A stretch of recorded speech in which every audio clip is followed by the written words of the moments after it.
Increasing the lifespan of your well should be one of your top priorities. Calling Hydro Resources is the easy solution to do just that.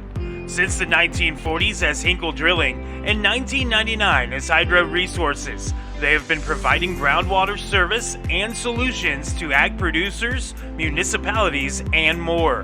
Whether it's well drilling and construction, pumping system design and installation, controls, pump services and maintenance, or well services and rehabilitation, Hydro Resources is the answer. Find out more information at hydroresources.com. With locations in Kansas, Colorado, New Mexico, and Texas, they have a wide service area, so let them help you with your groundwater needs today.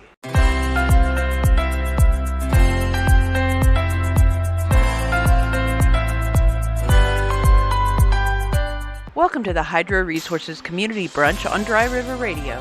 Each week we visit a different community in southwest Kansas to see what they have going on. If you miss a part of the show, no problem. Visit our Facebook or YouTube pages or even our website at dryriverservices.com. Now for your Hydro Resources Community Brunch, here's your host, Joey Dean.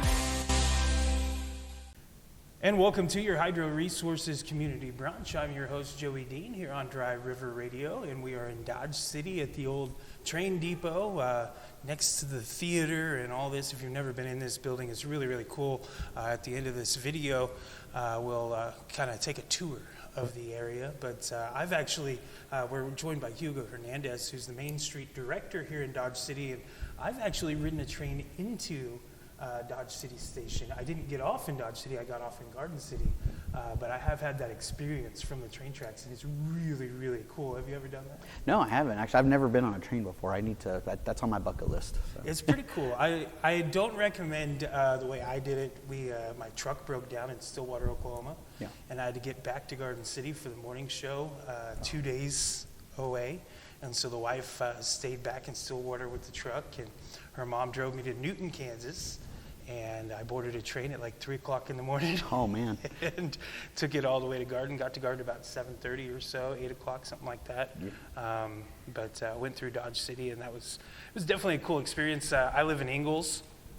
And so passing Ingalls in the dead of the night, getting to see Main Street from the train was really, really neat. It's definitely awesome. An experience. I want to do they've got the Southwest Chief that goes down like the Flagstaff and all that stuff, and I really want to do that. That looks really, really cool. That would be fun. That would be fun. Yeah, I've been wanting to do like literally a train ride just somewhere. I don't care where. My friends who live in Chicago, they travel, they have family here, and they're always taking the train. It's like, you guys have to do it sometime. I was like, all right. Well, one of these days we might. It's different. Like, I lived in Virginia for 4 years, and right there on the East Coast, you have the Amtrak that goes to D.C., and people took the train all the time. Like, that is, you mentioned Chicago, like those bigger cities, that's how you get around, and even go into other places, New York or Boston, you take the train, and it's a whole lot better than I-90. I can tell you, I-95 is awful. So I'd rather be on the train for sure, especially in the bar car. That's where I think I'd be. Yeah. But it's different out here. We don't mind driving 4.5 hours to get somewhere, and there, they'd rather take the train that way. Well, it's funny when you tell your friends that live in these big cities, they're like, you're traveling how long to go to a concert or do what? I'm like, that's just what we're used to, Yeah. So exactly. We've got a number of things to talk about with you today. You mentioned concerts. We'll talk a little bit about your music as well, as you are a fellow musician in Southwest Kansas. But unlike me, you have a real job, and you are the Main Street Director here in Dodge City. Tell us a little bit about how you ended up getting in this position and what exactly you do. Yeah. So prior to my role now, I was a school teacher, an elementary school teacher for 8 years.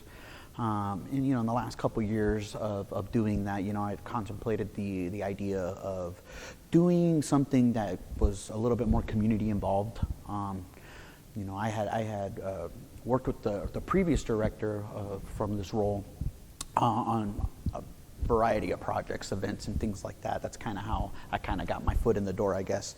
And so, when the position came available, I immediately jumped on it, and and even the previous director put in a good word for me. He's like, hey, I think he might be a good fit, and I've been at it for about year-ish now, about a year, 3 months now. And it's been great, just to kind of explain a little bit about what the job is, so I'm in economic development, which is a department under the city of Dodge City. And so with economic development, one of the nonprofit organizations is Main Street. Main Street is an accredited program through the National Main Street America. And we are able to, basically our focus is on our downtown districts, right?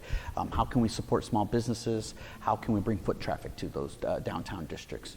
And a lot of what we are focused on is those two things, and I get to focus a lot on the foot traffic part, like how do I bring the foot traffic down here?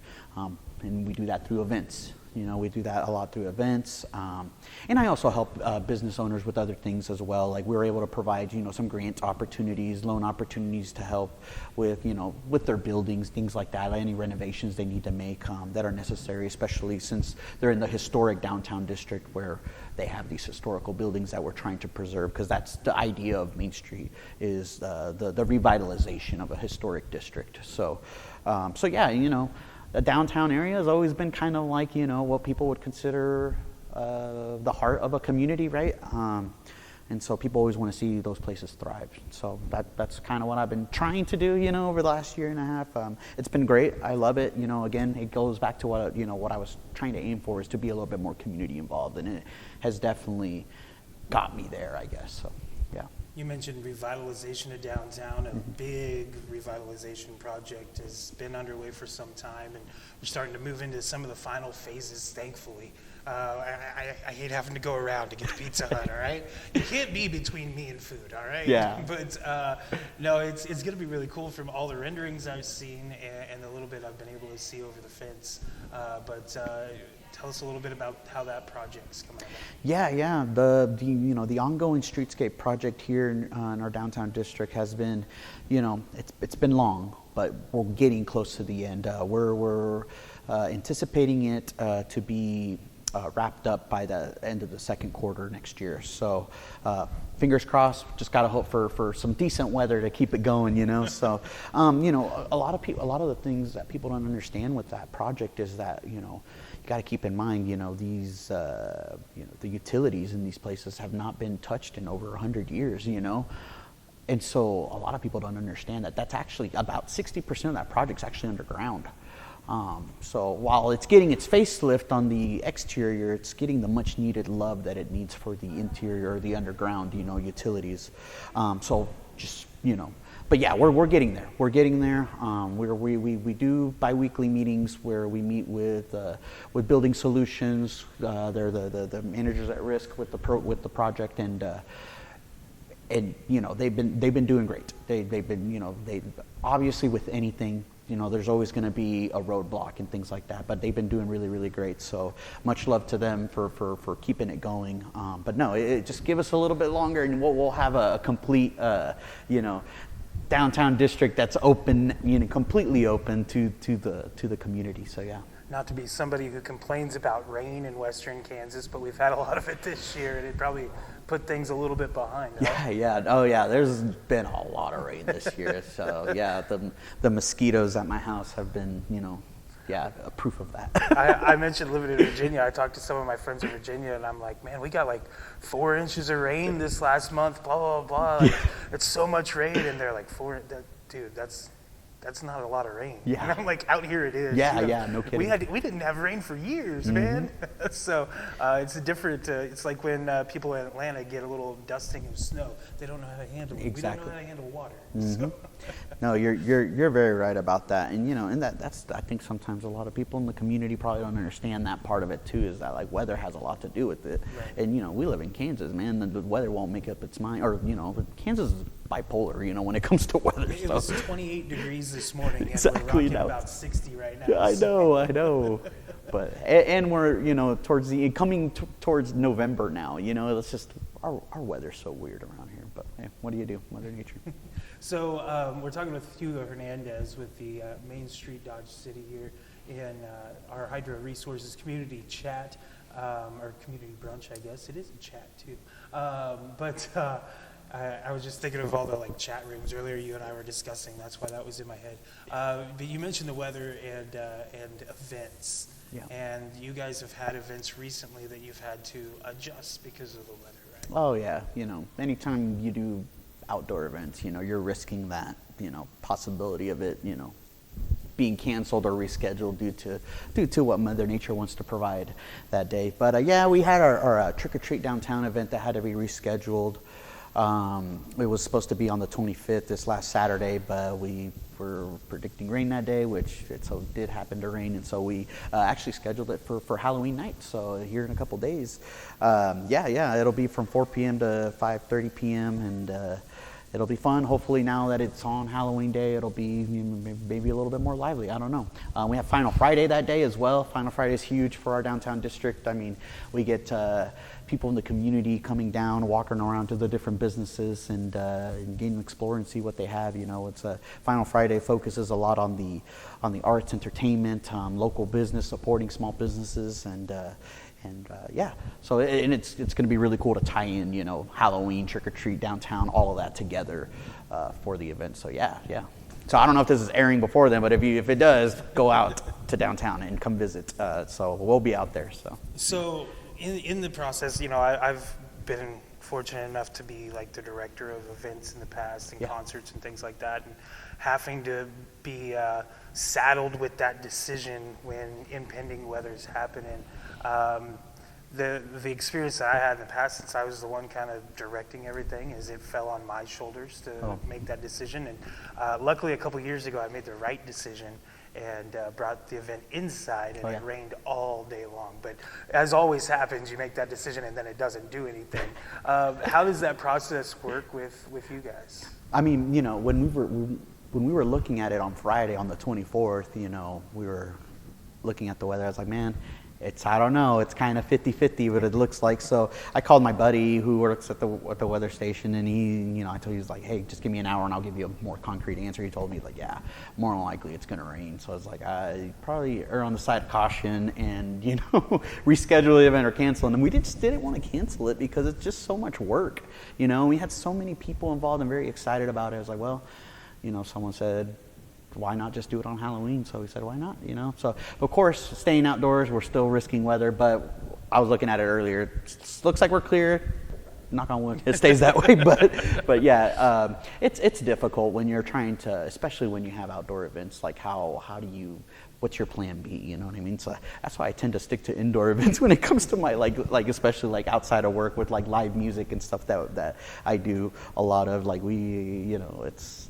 Anytime there's outdoor gigs being offered, I was like, I'm hesitant, just depending on what the situation's like. But not to say we wouldn't do them. So yeah, it never fails. Somebody tries to book an outdoor gig for a band in like November, and it's like, no, I'm not doing that. Yeah, I did it once, and that was enough for me. Yeah.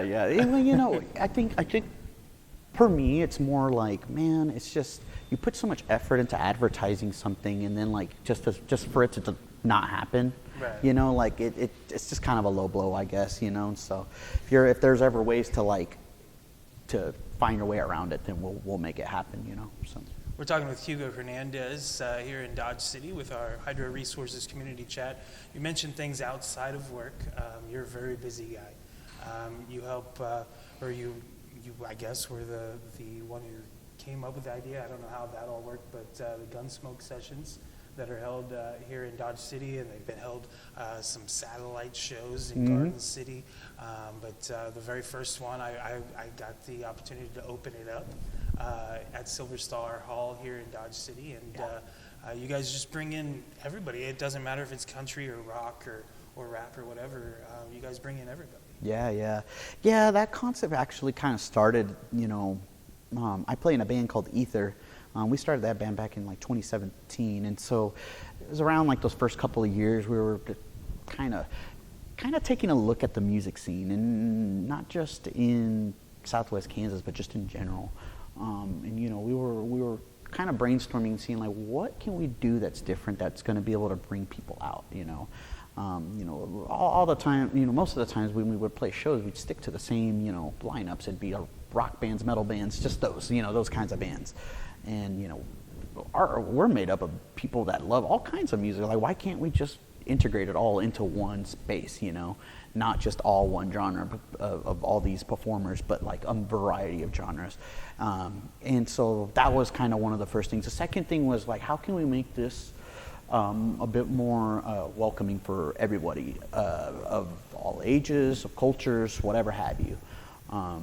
And so that was one of our main focuses, like how can we make it more welcoming for everybody, because we can't tell you how many times we get people tell us, oh man, I'd love to go, but I just don't see myself going to this place, or I don't know, that place is a little sketchy, I don't know. And the truth be told, you know, we're rock and rollers, man. We tend to play, you know, divey places, you know, and it's not for everybody.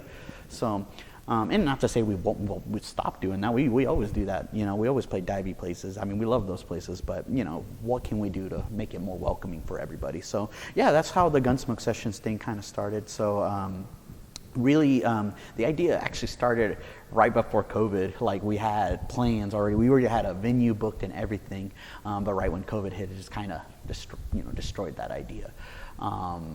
And then it was like a year later that, you know, the manager at the time of Silver Star Hall here in Dodge City, he was like, hey, you know, I know you were trying to do this thing, you know.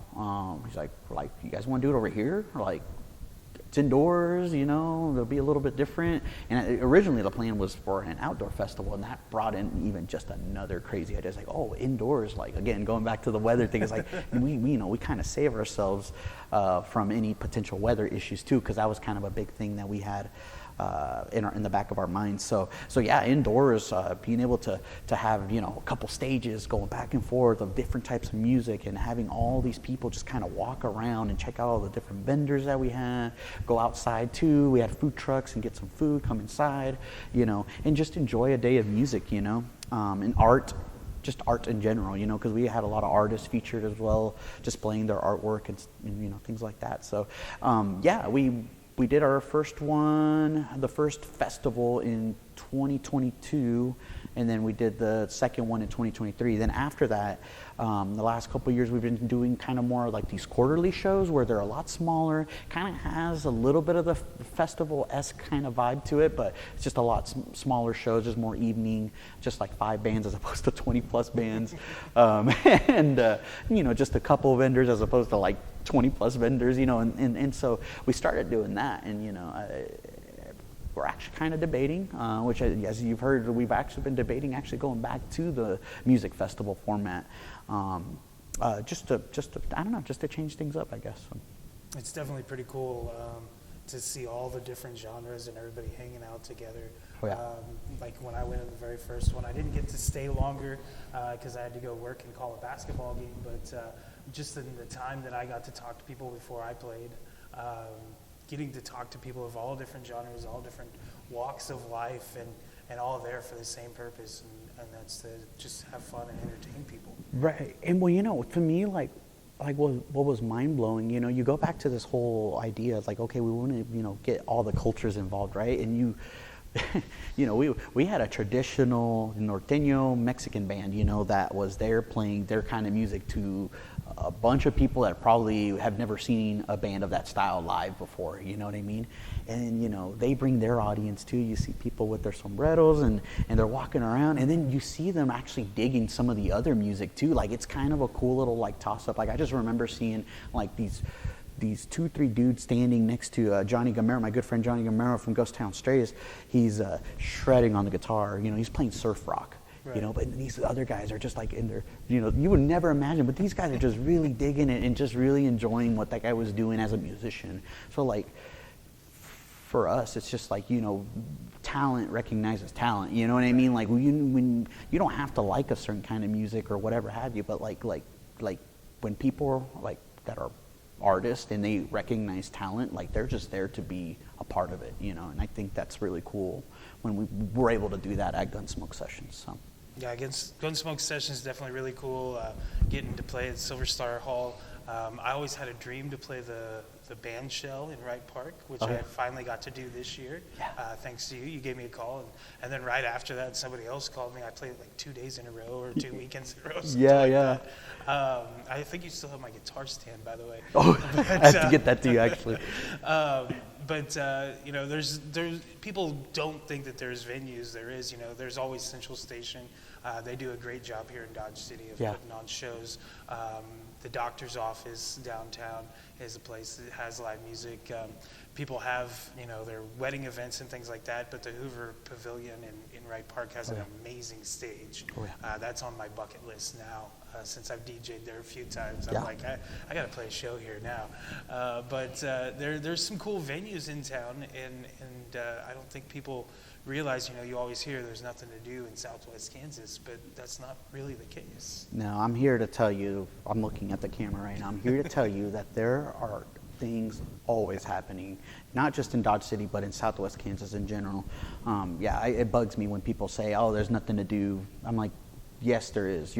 I feel like people choose to just not be informed. It doesn't take too long to go and research something and find that there's actually a lot going on in a town. So no, I mean, and that goes back to honestly, that goes back to why I'm kind of in this role, because I do want to let people know that there's stuff happening. And how do we do that? Social media is huge. Obviously, we're kind of working through those avenues, working through those algorithms to get the word out. But if we can hit every sort of marketing aspect of, or whatever that may look like to get the word out, then that's what I want to do. It's just it's tough. It's tough when you have to hear that from some people, and it's not to call anybody in specific out, but it's just there's people that will say these things, and it's the same people that choose to just not even go out in the first place. Right. It boggles my mind, really. But no, I mean, there is always something to do in Dodge City. I mean, it's not just live music. There's all kinds of other things going on all the time. I mean, we have two, awesome art galleries or buildings, places, businesses that have art displays all the time. We have the Carnegie, we have the Second Avenue Art Guild. They always have some amazing stuff going on there. Like I said, our downtown district, they're very creative people. A lot of the businesses we have down there, they're always doing events for kids, for adults, or for a combination of both. And now with we recently had the common consumption ordinance passed, so that's going to be kind of a cool way to kind of get people walking around and enjoying themselves a little bit. Of course, with an alcoholic beverage, because some people just like having an alcoholic beverage while they walk around and explore. So I think that's going to be really cool. It's going to help kind of bring the vibe of downtown Dodge City to another level. So Yeah, and then on top of that, right next to us here, you got the Depot Theater. yeah, I want to play here actually. Yeah, that'd be cool. Yeah, that place is awesome. Yeah, I've only gotten to see plays here, but I'm like, man, I would love to play that stage. I think it's beautiful. So maybe if anyone's watching, or maybe I just need to contact the right person. But yeah, it's like, hey, well, let's make something happen. So yeah. We're talking with Hugo Hernandez here on your Hydro Resources Community Brunch. So you are in three bands, three that I know of. I'm in two full bands in terms of having drums, bass, guitar, all that stuff. So I play in a band called Thunderbird Hotel, and I play in a band called Aether, and then I play in an acoustic duo called Them Spicy Boys. So that's currently. I mean, I've been known in the past to play in more than that, but we won't go there. Yeah, the guys, Rob and my bassist and I were having a conversation a while back, and we were talking about you, and you're not the only one we know who's in multiple bands, and I'm like, man, I don't think I could do that. We play, country rock, and when we want to, we play 90s rock, and yeah. I rapped Eminem the other night at a show. We basically do whatever we want anyway, Right. So I'm like, I don't need another band to do that, to take that avenue, but it just seems exhausting to me to be in multiple bands. How do you do that? I learned that the hard way when I was young, in my early 20s, when I was playing. I think at most I was playing in 4 actual full bands at one time, and that drove me nuts. Between rehearsals, between playing, trying to figure out when we can play, what band can perform where, when, whatever. So yeah, no. I mean, and truth be told, Aether's kind of slowed down a little bit, so that's why it kind of not. So Aether's kind of been more focused on the Gunsmoke Sessions stuff, and we just kind of occasionally play a show here or there. But my other band, Thunderbird Hotel, is kind of more of the active band, and that's how I'm able to kind of balance those two. And then with the acoustic stuff, that doesn't take as much, energy out of you compared to like playing in a band where you have to haul all this equipment and oftentimes travel with that equipment. So yeah, I think the days of playing in 2+ bands anymore it's out of the question. I'm not doing that anymore. See, I find it the opposite whenever I play like acoustic shows or even just a trio when we don't have the lead guitar and all that. I feel like I'm more exhausted after those than I am with the band, where I can lean on Shane, my lead guitarist, a little bit and let him take part of the burden of being the center of attention for 30 seconds here, 30 seconds there. I mean, I'm not giving away all the attention. But I'm not sharing that much. But it's a nice. Yeah, you're right. Hauling the equipment's a big difference too.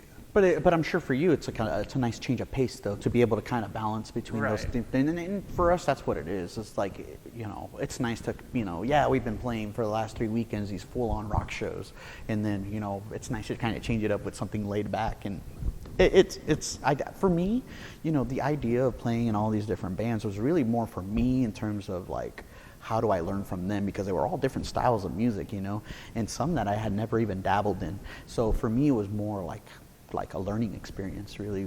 I played in a metal band. I'm not really like, when it comes to playing guitar, I'm not really a metal guitar player, but like I learned a lot playing with those guys and trying to kind of come up with my own version of what is Hugo Hernandez metal. You know what I mean?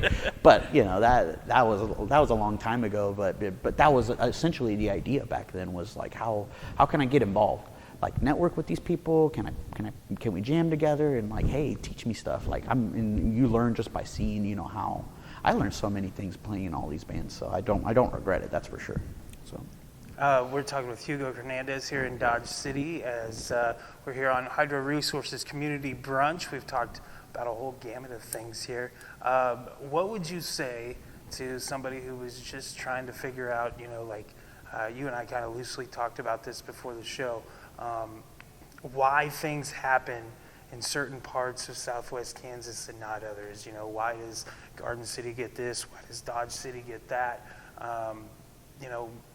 What would you say to people who are, I don't know, frustrated's the right word, but always have that outlook of, we never get anything out here? I mean, if it's anything like anywhere else, where I'm sure they're always having the same complaints about whatever that may be, we hear it all the time. Why doesn't Dodge have this? Why doesn't Dodge City have this or that? And it's just like, well, Part of the thing that people need to realize is that it's not so much depending on us. We do go back, being in this role, I've learned a lot about how that process works. And a lot of people don't realize that, I'm just going to give kind of an example, but like, I don't know, I'm trying to think of a restaurant. Let's just take an example. Garden City has a certain restaurant that we don't. You have to think about, the people that own that business, like, and how, does it benefit them to have another restaurant that's 45 minutes away? It probably doesn't. That's usually most of the battle is the demographic for them gonna work, and for the area they have to think about all those things. So oftentimes that's why they kind of overlook some places, because not that they overlook, but that's why they kind of like say, probably not here, but somewhere else in Kansas or whatever that looks like. But people need to realize at the end of the day, it is business, and so they have to seek out the opportunities that are going to work the best for them. So, and not to compare the whole Dodge City, Garden City, I think we have a really cool thing going on where people, can go over there maybe for more of their retail needs, but hey, you know what we have here? We have some really cool entertainment. We have a really cool tourist attraction here, and there's always things going on here in Dodge City. So I don't think that is such a bad thing to say. And it's not to say that we won't have some of those retail things. We're actually working on those things. The city of Dodge City is working on those retail developments as we speak.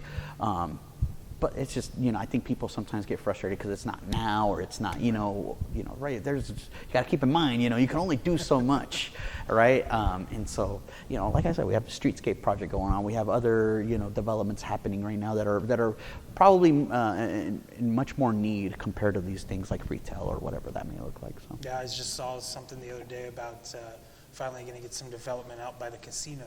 Mm-hmm. That's been much needed for a long, long time, ever since they built the casino. So that's cool, and definitely things happening in Dodge City. I think people sometimes, they turn a blind eye to the construction, because there's construction fences all across Dodge City, all across Garden City, Whipple, and I think people just don't get that.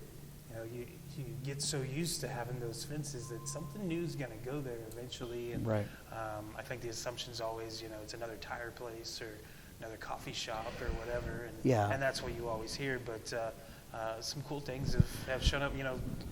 Dodge has Sutherland's, which I like better than Menards, Right. which Garden has. It's to each their own in some of those things. Right, yeah, and when, we get people tell us, like, what, another hotel? Like, why are we building so many hotels? That's because we have a lot of people visiting this town. Like, we, believe it or not, those hotels are being filled up all the time. And, that's the economy being put to work, too, like, that a lot of people just don't seem to understand, too, But that being said, I think if I had to give, like, sort of a piece of advice for those people that maybe do have those concerns, I guess, or wondering why we don't have these things, I think just be patient. It's not to say that the city of Dodge City or us in economic development aren't focusing on those things. They are, but sometimes there are some priorities, and there are, again, it goes back to those things like are those businesses wanting to come here too? Like it's a tough thing. It's a lot of weighing of pros and cons and all these things. So yeah.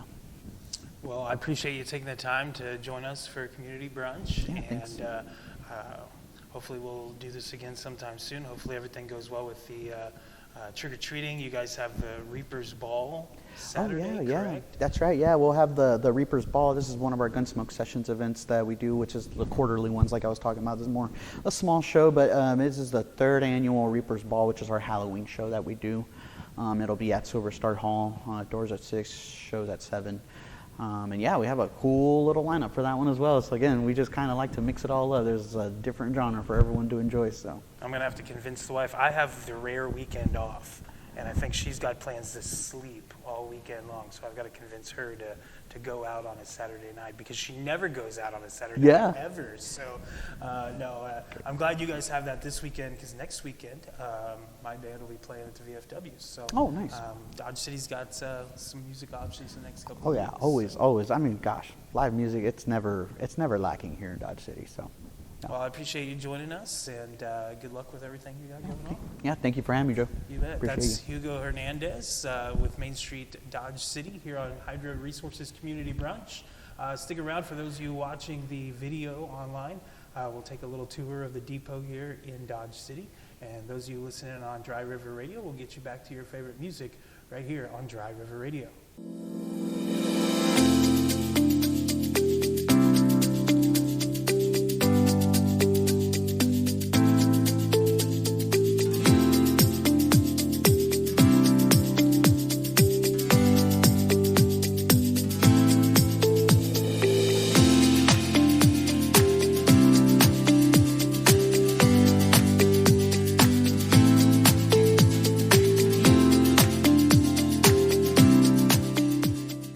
Increasing the lifespan of your well should be one of your top priorities. Calling Hydro Resources is the easy solution to do just that. Since the 1940s as Hinkle Drilling and 1999 as Hydro Resources, they have been providing groundwater service and solutions to ag producers, municipalities, and more. Whether it's well drilling and construction, pumping system design and installation, controls, pump services and maintenance, or well services and rehabilitation, Hydro Resources is the answer. Find out more information at hydroresources.com. With locations in Kansas, Colorado, New Mexico, and Texas, they have a wide service area, so let them help you with your groundwater needs today.